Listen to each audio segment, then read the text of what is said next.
Hello friends, welcome to our channel E mentor.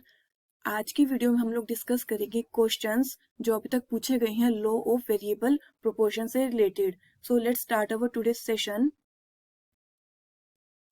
हमारा first question है the four factors of production are. Four factors of production क्या है? तो हम लोगों ने देखा था फोर फैक्टर्स क्या है हमारे पास। First is land, then labour, then capital and last one is entrepreneur. ठीक है, तो हम लोगों ने ये सब डिस्कस किया था कि फोर फैक्टर्स ये हमारे होते हैं। तो उसने यही फोर फैक्टर्स हमसे पूछा कि ये फोर फैक्टर्स ऑफ प्रोडक्शन क्या है। तो ऑप्शंस को हम देखें, लैंड है, ठीक है, लेबर, ठीक है, कैपिटल, ये भी ठीक है, ऑर्गेनाइजेशन, बस एंटरप्रेन्योर की जगह उसे नाम क्या दे दिया, ऑर्गेनाइजेशन का। तो मतलब ऑर्गेनाइजेशन कहीं ना कहीं मैनेज करती है, क्योंकि मैनेजमेंट का काम कौन करता है, या तो एंटरप्रेन्योर कर रही है यहाँ पे उन्होंने ऑप्शन में ऑर्गेनाइजेशन दे दिया। तो option A will be the right answer. हम लोग बाकी ऑप्शन को देख लेते हैं कि वो रॉन्ग क्यों है। सेकंड ऑप्शन में देखें तो लैंड है हमारे पास, ठीक है, इलेक्ट्रिसिटी रॉन्ग हो गया तो इसलिए नहीं होगा। लेबर है हमारे पास, ठीक है, कैपिटल है, लैंड भी है, रेनफॉल ऐसा कुछ नहीं होता हमारे पास, तो ये भी ऑप्शन रॉन्ग हो गया हमारे पास। नेक्स्ट ऑप्शन में लेबर है, क्लाइमेट ऐसा कुछ नहीं हमने पढ़ा, तो ये ऑप्शन रॉन्ग हो गया। इसलिए क्वेश्चन नंबर 1 का option A will be the right answer. Let's next question है हमारा, cost of production of a producer is given by। cost of production, cost क्या पड़ेगी, हमें कुछ प्रोड्यूस करना है, प्रोडक्शन करनी है, तो प्रोड्यूसर को उसकी कॉस्ट क्या पड़ेगी। तो अभी जो हमने फोर फैक्टर्स डिस्कस किए, उन फैक्टर्स को जो हम कॉस्ट देंगे वही कॉस्ट होगी प्रोड्यूसर की। ठीक है, हमने अभी फोर फैक्टर्स क्या बोले, land, labour, capital and entrepreneur. ठीक है, ये हमने फोर फैक्टर्स बोले ना अभी कि ये फोर फैक्टर्स होंगे तभी हम लोग अपनी प्रोडक्शन कर पाएंगे। ठीक है, तो लैंड के लिए हम लोग क्या देंगे, रेंट देंगे। अगर हम लोग लैंड ले रहे हैं अपनी फैक्ट्री लगाने के लिए तो उसके बदले हम लोग क्या देंगे, रेंट देंगे। ठीक है, लेबर को हम क्या देंगे, वेजेस देंगे, लेबर को वेजेस देंगे। कैपिटल को क्या, कैपिटल मतलब हमें पैसा चाहिए अपना बिजनेस चलाने के लिए, पूंजी, तो हम क्या करेंगे, बैंक से लोन लेंगे। लोन लेंगे तो उस पर क्या देंगे हम लोग, इंटरेस्ट देंगे बैंक को।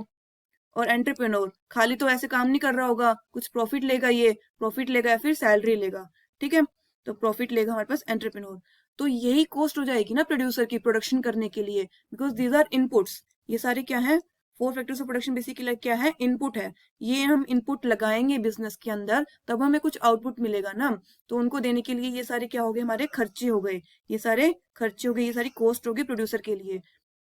तो आंसर क्या हो जाएगा इसका, ऑप्शन डी। आंसर क्या हो जाएगा इसका, ऑप्शन डी, क्योंकि इसमें क्या है हमारे पास, वेजेस आ गई, वेजेस आ गई, इंटरेस्ट आ गया कैपिटल पे, रेंट आ गया लैंड पे, और प्रॉफिट आ गया हमारे पास एंटरप्रेन्योर पे। अच्छा, ऑप्शन सी और डी में क्या डिफरेंस है हमारे पास, नॉर्मल प्रॉफिट का और सुपर नॉर्मल प्रॉफिट का। ठीक है, ये जो वर्ड है सुपर नॉर्मल, ये हम लोग जब फॉर्म्स ऑफ मार्केट चैप्टर करेंगे ना उसमें आपको अच्छे से समझ में आएगा, लेकिन बस अभी के लिए इतना लर्न कर लीजिए कि नॉर्मल प्रॉफिट ही अर्न करता है। एंटरप्रेन्योर क्या अर्न करेगा हमारे पास, नॉर्मल प्रॉफिट। फाइन, ठीक है, तो हमारा नेक्स्ट क्वेश्चन है, which among the following is a factor of production. इन चारों में से फैक्टर ऑफ प्रोडक्शन कौन सा है। तो इनकी लैंड, लेबर, कैपिटल, एंटरप्रेन्योर में से कौन सा फैक्टर है, तो हमें दिख रहा है एंटरप्रेन्योर यहाँ पे, land, labour, capital, entrepreneur, these are four factors of production. Fine, ठीक है, नेक्स्ट क्वेश्चन आ रहा है हमारे पास, the dash of a firm is a relationship between input use and output produced by a firm. उसने क्या बोला कि इन चारों ऑप्शन में से dash of a firm is a relationship, इनमें से कौन सा ऑप्शन है जो कि हमको ये बताता है रिलेशनशिप बिटवीन इनपुट, कि हमने इनपुट कुछ लगाए और उससे हमें कुछ आउटपुट मिला। ठीक है, तो इन दोनों का रिलेशनशिप, इनपुट और आउटपुट, इनका रिलेशनशिप हमको कौन बताता है। ठीक है, तो इनका रिलेशनशिप हमको कौन बताएगा, प्रोडक्शन फंक्शन बताएगा। प्रोडक्शन फंक्शन, इनपुट में हमने क्या बात करी, यही land, labour, capital, entrepreneur. Input और भी हो सकते हैं, कॉस्ट ऑफ रॉ मटेरियल हो गया हमारे पास। ठीक है, तो हम लोग क्या कितना इनपुट लगाएं और उस पर कितना इनपुट पे खर्चा करें कि हमको इतना आउटपुट मिले, मैक्सिमम आउटपुट मिले। तो इनपुट कितना लगाएं कि हमको आउटपुट अच्छा मिले, कि हमको अगर हमने कपड़े की फैक्ट्री लगाई है तो हमें मैक्सिमम टी शर्ट्स कितने कम दामों पे बना सकते हैं हम लोग, वो आउटपुट हो गया ना टी शर्ट्स बनाना। ठीक है, ऐसे करके तो कितना इनपुट लगाएं और हमें कितना आउटपुट मिले, हमको कौन बताएगा, ये सब प्रोडक्शन फंक्शन बताएगा हमको। ठीक है, तो क्वेश्चन नंबर 4 का option B will be the right answer. Next question आता है हमारे पास, which activity is not included in production. इनमें से कौन सी एक्टिविटी है जो कि प्रोडक्शन में नहीं आती। प्रोडक्शन का मतलब क्या, कुछ प्रोडक्टिव करना, मतलब यूटिलिटी क्रिएट करना, यूटिलिटी क्रिएट करना, कुछ ऐसा प्रोड्यूस करना जिससे किसी को सेटिस्फेक्शन मिले, कुछ आप यूजफुल चीज प्रोड्यूस कर रहे हो, यूटिलिटी मतलब, ठीक है, क्रिएटिंग यूटिलिटी, प्रोडक्शन का मतलब ये हो जाएगा। तो हमें बताना है कौन सी ऐसी एक्टिविटी है जो कि प्रोडक्शन नहीं है, मतलब कि प्रोडक्शन के अंदर हम काउंट नहीं करते। इकोनॉमिक्स में प्रोडक्शन का मतलब क्या हो जाएगा, कुछ यूटिलिटी क्रिएट करना, इकोनॉमी के अंदर कुछ ऐसी चीज बनाना जिसको आप बेच के पैसा अर्न कर सकते हो, ठीक है। तो production of wheat by a farmer, ठीक है, फार्मर अगर वीट उगा रहा है तो वो प्रोडक्शन है, तो ये मतलब प्रोडक्शन के अंदर आएगा, हमें नोट वाला बताना है, ठीक है। तो ये प्रोडक्शन के अंदर आएगा, फार्मर वीट बना रहा है तो वो प्रोडक्शन है, ठीक है। कंपनी अगर मेडिसिन बना रही है उसको सेल करेगी, बना क्यों रही है, सेल करने के लिए बना रही है ना। ऐसे फार्मर वीट क्यों उगा रहा है, सेल करने के लिए। जब हम लोग सेल करने के लिए बना रहे हैं तो उसको हम क्या कहेंगे, प्रोडक्शन, ठीक है। कंपनी मेडिसिन बना रही है सेल करने के लिए, तो ये भी हमारे पास प्रोडक्शन है। सर्विसेज दे रही है नर्स हॉस्पिटल के अंदर, सर्विसेज दे रही है नर्स हॉस्पिटल के अंदर, तो ये भी प्रोडक्शन है, क्योंकि इसको अपने सर्विसेज देके नर्स कहीं ना कहीं पैसे अर्न कर रही है ना, अर्न कर पा रही है, मतलब इकोनॉमिक एक्टिविटी है, यानी कि प्रोडक्शन है, ठीक है। Services done by a housewife, housewife कर रही है अपने ही घर में, इन हर ओन हाउस, तो अगर वो अपने ही घर में कर रही है तो ये प्रोडक्शन नहीं है, दिस इज नॉट प्रोडक्शन, ये प्रोडक्शन का केस नहीं होगा, क्योंकि इससे उसने मनी अर्न नहीं की, इकोनॉमी के अंदर मनी अर्न नहीं की। यही मतलब अगर वो लेडी कहीं और काम कर रही है दूसरे घर में, उससे वो पैसा अर्न कर रही है, तो वो प्रोडक्शन होगी हमारे पास। लेकिन वो अपने ही घर में अपना काम कर रही है तो वो प्रोडक्शन में नहीं कहलाएगा। यही नर्स अगर अपने घर में काम कर रही होती, हॉस्पिटल में नाम काम करके अपने घर में सर्विसेज दे रही होती, तो वो प्रोडक्शन नहीं होती, ठीक है, क्योंकि उसके बदले उसको पैसा नहीं मिलेगा, हम उस चीज को इकोनॉमिक एक्टिविटी नहीं मानेंगे, ठीक है। अगर यही फार्मर ये जो वीट उगा रहा है अपनी, सिर्फ अपनी फैमिली के लिए उगा रहा होता, तो उस चीज को हम लोग प्रोडक्शन नहीं कहते। हम लोग प्रोडक्शन उसको तब कहेंगे जब उसको सेल करके वो पैसा अर्न कर पा रहा हो, या तो सर्विसेज हो या कोई गुड्स हो उसको प्रोड्यूस करके, ठीक है। तो उस चीज को हम लोग क्या कहेंगे, प्रोडक्शन कहेंगे, फाइन, ठीक है। नेक्स्ट हमारे पास आता है, क्वेश्चन है, the third stage of low variable portion is called.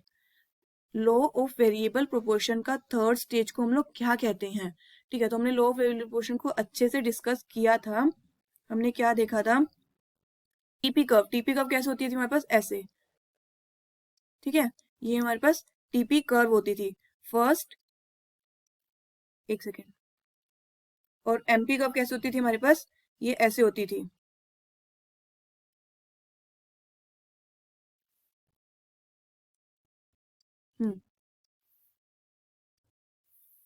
ठीक है।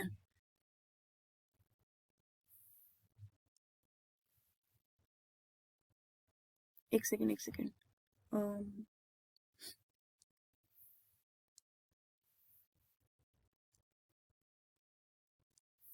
एक सेकेंड बस, ठीक है।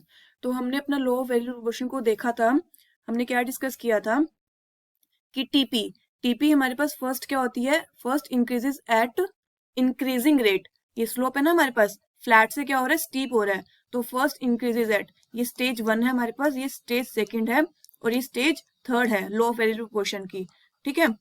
तो टीपी क्या होती थी हमारे पास, first increases at increasing rate, क्योंकि स्टार्टिंग में जब हम जैसे जैसे लेबर, यहाँ पे लेबर होती है एक्स एक्सिस पे और यहाँ पे टीपी है, ऐसे यहाँ पे भी लेबर है हमारे पास एमपी की एक्स एक्सिस पे, और यहाँ पे क्या है, एमपी है। तो जैसे जैसे हम लोग लेबर को इंक्रीज करते रहते थे, स्टार्टिंग में तो लेबर एफिशिएंसी हमको अच्छी देती थी, इसलिए हमारे पास एमपी इंक्रीज होता है। स्टार्टिंग में लेबर एफिशिएंसी अच्छी देती थी तो एमपी क्या होता था हमारे पास, इंक्रीज होता था, उसी के कॉरस्पॉन्डिंग टीपी इंक्रीज होती थी हमारे पास इंक्रीजिंग रेट से, ठीक है। फिर हम लोग जब सेकेंड स्टेज में आए, मतलब एक पॉइंट ऐसा आ गया, एक मतलब कि आइडियल रेशो, आइडियल रेशो मतलब एक एरिया में अगर इतनी लेबर काम कर सकती है, आइडियल रेशो के बाद अगर हमने लेबर को और इंक्रीज करना स्टार्ट किया, लेबर मतलब क्या है यहाँ पे, इनपुट, कि हमने और इनपुट लगाने स्टार्ट किए, तो जो आउटपुट है वो हमारा कम होने लग गया, मतलब कि लेबर की एफिशिएंसी कम हो गई, एफिशिएंसी मतलब वो आउटपुट कितना देगी वो कम होने लग गया, तो यानी कि एमपी डिक्रीज होने लग गया। सेकंड स्टेज में एमपी डिक्रीज हो रहा है लेकिन अभी भी पॉजिटिव है, डिक्लाइनिंग है बट पॉजिटिव है, तो क्योंकि ये डिक्लाइनिंग है तो उससे कॉरस्पॉन्डिंग टीपी क्या होता है हमारे पास, इंक्रीज एट डिक्रीजिंग रेट। इस सेकंड स्टेज में क्या होता है हमारे पास, TP increase at decreasing rate. Third stage में जब एमपी हमारे पास नेगेटिव हो जाता है, थर्ड स्टेज में एमपी क्या होता है हमारे पास, नेगेटिव हो जाता है, उस स्टेज में हमारे पास जो टीपी है वो क्या हो जाता है, डिक्लाइनिंग। ठीक है, तो उनको क्या बोलते हैं हम लोग इसको, नेगेटिव रिटर्न्स। तो उसने हमसे यही पूछा है कि थर्ड स्टेज में लो वेरिएबल पोर्शन को हम लोग क्या कहते हैं, नेगेटिव रिटर्न्स। ये थर्ड स्टेज है, यहाँ पे उसने थर्ड स्टेज में पूछ लिया, पेपर में आपसे फर्स्ट स्टेज भी पूछ सकते हैं, सेकंड स्टेज भी और थर्ड स्टेज। तो लो वेरिएबल प्रोपोर्शन को आप अच्छे से डायग्राम को अच्छे से बार बार ड्रॉ करके लर्न कर लेना। ठीक है, तो आई गेस हो जाएगा अब आपसे लो वेरिएबल प्रोपोर्शन से। हाँ, कभी भी आपसे स्टेज पूछे ना, स्टेजेस हमेशा हमारे पास लो वेरिएबल प्रोपोर्शन में ही रहेंगी। अगर मान लो वो प्रॉपर ये नाम भी ना दे लो वेरिएबल प्रोपोर्शन, नॉर्मली बोल दे थर्ड स्टेज करके, तो वो लो वेरिएबल प्रोपोर्शन में ही आएगा आंसर, क्योंकि स्टेजेस हम लोग किसमें पढ़ते हैं, लो वेरिएबल प्रोपोर्शन की आती हैं। ठीक है, तो थर्ड स्टेज में क्या होगा, नेगेटिव रिटर्न्स। सेकंड स्टेज में अगर पूछता टीपी क्या होता है तो वो क्या होता है, इंक्रीज एट डिक्रीजिंग रेट। और फर्स्ट स्टेज में टीपी क्या होता है, इंक्रीज एट इंक्रीजिंग रेट, क्योंकि टीपी हमारे पास किसके कॉरस्पॉन्डिंग चलता है, एमपी के कॉरस्पॉन्डिंग चलता है, कि एमपी कैसे कैसे चेंज हो रहा है हमारे पास। फाइन, ठीक है, हो जाएगा अभी आपसे क्वेश्चन। नेक्स्ट आता है हमारे पास, when the total product rises at an increasing rate then the। अब उसने क्या पूछा हमसे कि टीपी है हमारे पास, वो इंक्रीज तो कर रहा है, और इंक्रीजिंग का वो क्या है, इंक्रीजिंग रेट से इंक्रीज तो कर रहा है at increasing rate. Increasing rate का मतलब क्या है, रेट मतलब एमपी इंक्रीज हो रहा होगा तभी वो इंक्रीजिंग रेट कर रहा है, क्योंकि टीपी तो किसके कॉरस्पॉन्डिंग चलता है, एमपी के कॉरस्पॉन्डिंग चलता है ना, यानी कि इंक्रीजिंग रेट है इसका, रेट इंक्रीज मतलब एमपी भी क्या होगा हमारे पास, राइजिंग होगा, ये इंक्रीजिंग होगा।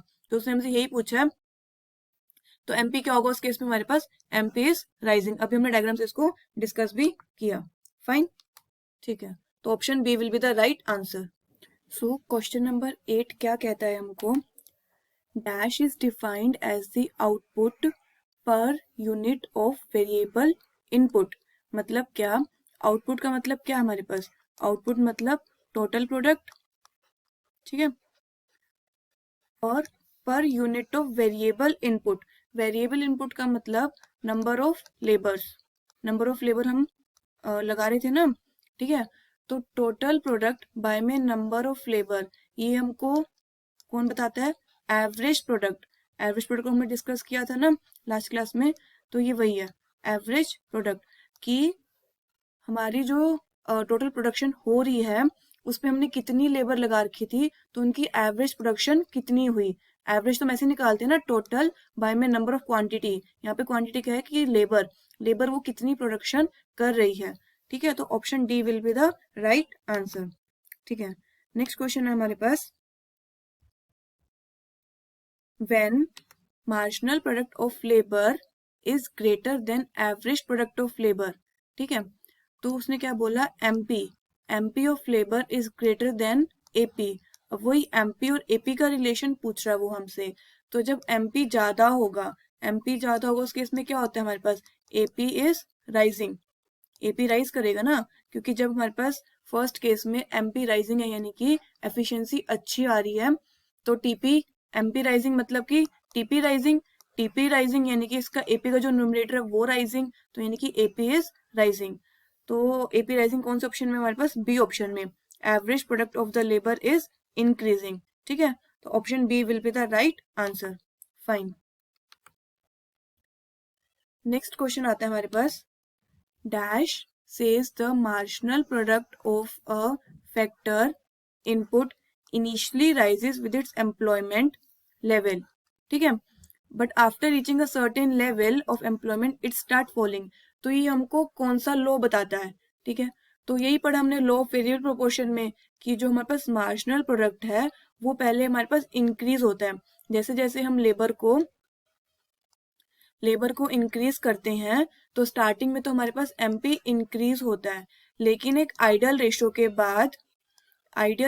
बाद हमारे पास जो एमपी होता है वो डिक्रीज होना स्टार्ट हो जाता है। अब हम जब लेबर इंक्रीज करेंगे तो एमपी हमारे पास यानी कि एफिशिएंसी हमारे पास कम आने लग जाएगी। तो मार्जिनल प्रोडक्ट स्टार्टिंग में तो हमारे पास राइज होता है जब हम एम्प्लॉयमेंट करते हैं लेबर का, और एक सर्टेन लेवल के बाद वो एमपी हमारे पास क्या हो जाता है, फॉलिंग हो जाता है। तो हमको कौन बताता है, law of variable proportion. Fine, ठीक है।